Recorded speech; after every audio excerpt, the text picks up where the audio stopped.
از روز اول دائما تهدیدهایی که انقلاب با اونها مواجه بوده و کشور مواجه بوده پیچیده تر، هم ترور بود، هم شورش‌های قومی بود، هم جنگ بود، هم تحریم بود، هم محاصره بود.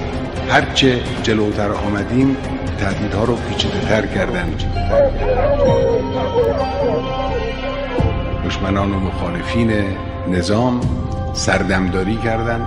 ماجراهای تیر سال 78، ماجراهای سال 88 همه انواع و اقسام تهدیدهایی است که این انقلاب و این کشور و این ملت با اونها مواجه بود.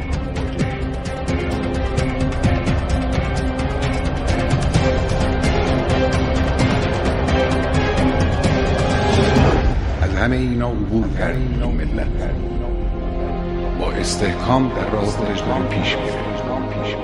اینا چیزایی است که ما نیاز داریم امروز و همیشه اونها رو مورد نظر قرار بدیم. ما رو کمک خواهد کرد در پیمودن راه‌های دشوار، گذشتن از پیچ‌های تند و گردنه‌های سخت.